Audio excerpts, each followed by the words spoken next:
Hi guys, this is Emily from wavyhaircare.com here on Wavy Hair Care, my YouTube channel, and today I am responding to a question that I got from somebody asking me if I could talk more about my experience with over-moisturized hair and how I went about adding protein into my routine. And I would be happy to talk about that. I first want to start off with a disclaimer that in my personal opinion, people who are new to the wavy girl method, the curly girl method, embracing their waves through whatever method they choose, often think that protein and moisture are the cause of their problem from like day one. And my personal opinion is that it's very unlikely for that to be the case if you are new. If you can hear some weird sounds, my dishwasher is finishing up. It's one of those countertop ones, and so the water like drains into the sink. So there's weird water noises. That's what that is. Anyway, I think the most common way that I see people freaking out early on about their protein and moisture balance, specifically with wavy hair, is their hair will not last for the full day of wash day, or it'll fall really flat on day 2. And that's my dishwasher.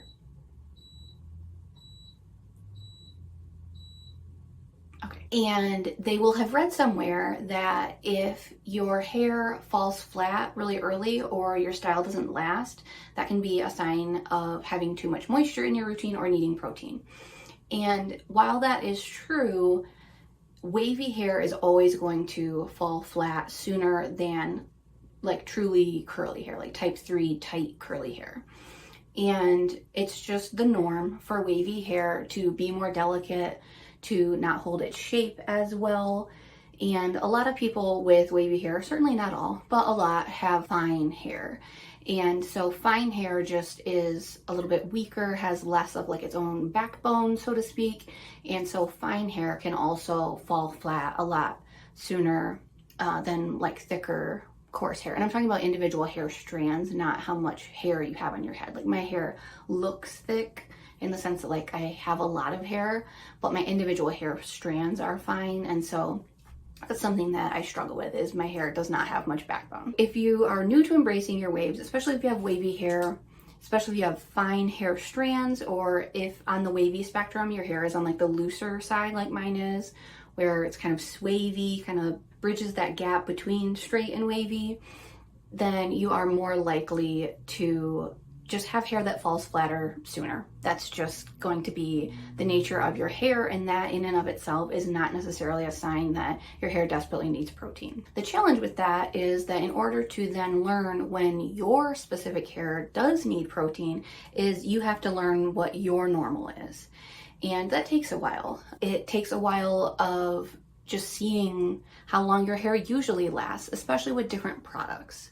Your styling product, both in how much you use and in how hard of hold it gives you, can make a big difference in how long your hair lasts. So can the way that you treat your hair. If you put your hair up, or if you sleep on your hair without protecting it well, that is going to result in your hair falling flatter sooner than if you don't do those things.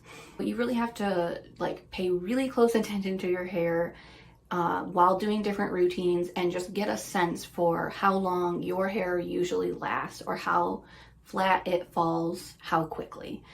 And then once you know what your norm is, if you then later see that your hair isn't lasting as long as it used to, if it's now falling flatter sooner, that is then a true sign that your hair probably needs moisture. Something that I've noticed a lot being in wavy hair groups, that people are brand new and they're like, my hair must be in terrible moisture overload because my waves only last for 24 hours. That's way more likely to just be you're not using a hard hold gel or a hard enough hold gel, or that you're not using enough gel to really coat all of your hair, or that you're being too rough while sleeping on it, or something else. So this is a topic that I see as a little bit more of like an intermediate topic, where if you're not really a brand newbie, is probably the best time to make sense of protein and moisture, as opposed to when you're brand new. Now, my first time experiencing moisture overload or my hair really needing protein, I was about 2, maybe 2.5 years into following the curly girl method. I think that what led to this was 2 main factors. One was I had cut my hair pretty significantly, like several inches, shortly after I started the curly girl method, and then I kept getting trims periodically in that first 2 years. And our hair grows roughly 6 inches a year. And so in the 2 years that I had been doing the curly girl method, that would have meant that I had roughly a foot to 12 inches of hair from like my roots to, I don't know, my shoulders or my chin or wherever that would land, that had all been grown out since I started the curly girl method. And so all of that fresh new hair had been treated really gently since I started the curly girl method. And so I think because of 2 years of delicate treatment, my hair was healthier than my hair had been in that first 2 years when I still had a bunch of hair on my head that was older hair that had been treated more roughly. My hair was now healthier than it had been in many, many years. The other thing that I think contributed to my hair getting over moisturized was I had been living in a place for the first time that had soft water. And from what I have read, which I didn't know this at the time, but you actually don't need to use as much product if you have soft water versus when you have hard water. And I had not reduced the amount of product that I was using. And so I think I was probably over conditioning my hair just by not using less conditioner despite switching to a home that had soft water. The way that I found out that I needed protein was, I took a little bit of trial and error actually. I had been using the same mousse that I'd been using for, I want to say like a year or so, but suddenly I couldn't get a cast with it and my hair was falling flat. At that same time, I had read that the mousse I was using had reformulated its ingredients. And so that was just really bad timing in that I thought, well, this new formulation of this mousse just doesn't work for me anymore. I don't like this new formulation, which really stunk because it was my favorite mousse. And I thought, well, gosh, it just doesn't give me any hold anymore. And so I started trying other styling products thinking I would just find a new favorite. But in that process, one day I went back to using a huge old, like years long staple of mine, which was LA Looks gel. And I couldn't even get much of a cast with that. And that for me was like, okay, something is off here because I had never come even close to not getting a cast with LA Looks gel. It is just a really hard hold gel, and I had used it very consistently for like the first year or so that I was doing the wavy girl method or curly girl method. So I just knew that something was off here. There's no way that both of these products have changed significantly. It's got to be my hair. So I started doing some Googling and realized that my hair was probably over moisturized. And up until that point, I hadn't really been using protein in my routine really hardly at all. I was occasionally using a deep conditioner that had protein, but that was it. My regular shampoo conditioner didn't have protein. And the reason that I had delayed using protein was because early on I had basically come across this horror story of this woman talking about how she used really intense protein treatments when she thought she needed protein, but she didn't. And then her hair got really brittle and started breaking. And I didn't want my hair to break, so I just thought, I'm just gonna avoid protein.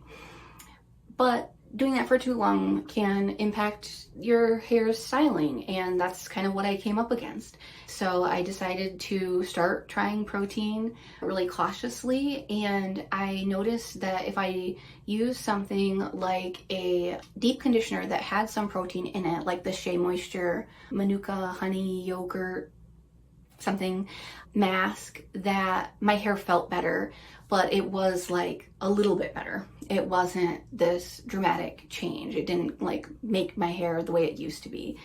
And so since then, I have found some really strong protein treatments that I utilize only when my hair is desperately in need of protein.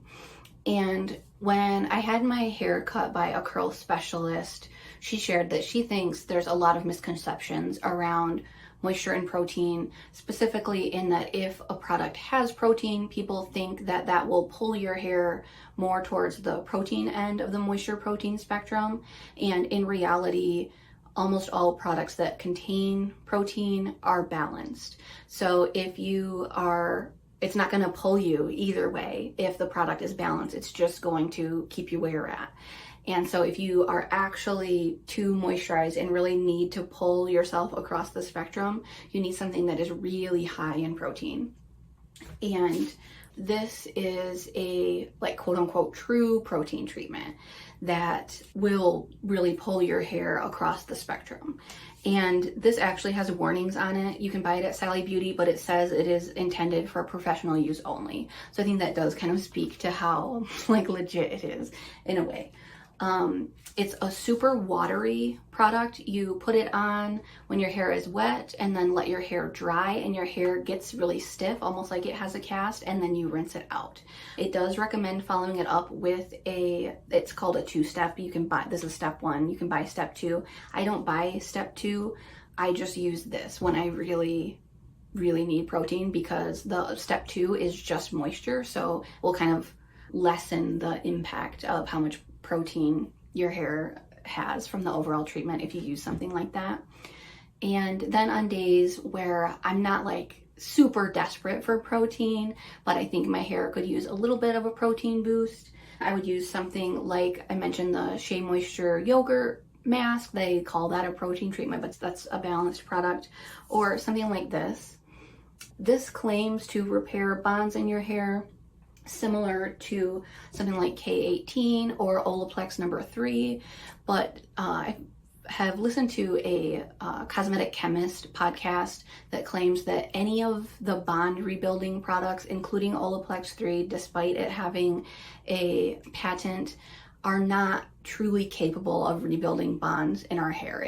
That's just marketing, but they are protein treatments. So if I want some protein, I use something like this. If I need all the protein, I use this. I have seen some debates from people who are like more professional than me about whether or not high growth fatigue or like extreme moisture overload really even exists. I don't feel like I am educated enough to say on that either way. But I will say that I think really the primary reason why I care about my moisture and protein balance is because I'm trying to embrace my waves. With my hair being loosely wavy and with my hair strands being fine, they need some oomph to give them some backbone. And so when I have enough protein in my routine, my hair stays wavier than it does if I'm just feeding it moisture. If I'm just feeding it moisture, it loses definition, it loses its ability to hold a curl, and yeah, it's just really soft and fluffy, which would be wonderful if my hair was straight and I was only wanting to style it straight. But when I am wanting to embrace my waves, then I want to make sure I have enough protein in my routine for my individual hair strands to just hold their shape. And for me, that's what it's about. It's about getting the structure of my waves to hold up and support themselves, rather than it really being about really maximizing this perfect healthy balance. I'm not totally convinced that it really makes any meaningful difference on the health of my hair, but it does make a difference in the results that I get, and I care about that. I will link a video that I've done on some of my favorite protein containing products. After experiencing too much moisture, I did switch to using a regular shampoo and conditioner that have protein, and that video goes over like all kinds of protein containing products that I enjoy. But also in this video, I just wanted to mention that if you are somebody who is like terrified of protein for the same reason I was, that you are afraid your hair will experience protein overload and get breakage or like start snapping and breaking off, then I think it's important to understand that what protein overload really is protein buildup. So if I were to use all the protein products today, like multiple intense protein treatments, then it would be possible that that protein couldn't get into my hair. And once that happened, it would start building up on the exterior of my hair, just like product buildup or hard water buildup or anything else. And it kind of can create like a stiff outer shell on your hair. And then because of that like rigidity that is caused if you try to brush your hair or put it up or something like that, that's when it can start breaking. And that's obviously something we want to avoid, but it is fairly easy to reverse, in that if you find that your hair feels overly stiff or brittle after using a protein treatment, you can just clarify your hair or chelate your hair if you have hard water, and that will remove that buildup, and your hair should go back to being relatively soft and not rigid, not brittle, and then you won't be at risk of breakage any further. I think that's all that I have on this particular question or this particular topic. As always, feel free to leave me questions in the comments and I might make it into a video in the future. And also just a reminder that on my blog, wavyhaircare.com, I am now doing like one-on-one consults with people who are interested in having me help them with their specific hair problems. We can go back and forth a little bit and I can learn about your hair and give you specialized advice. So feel free to head to my blog, and up in the menu bar it talks about consults or coaching, and you can learn about that service that I'm offering there. Other than that, I will see you guys next time. Bye.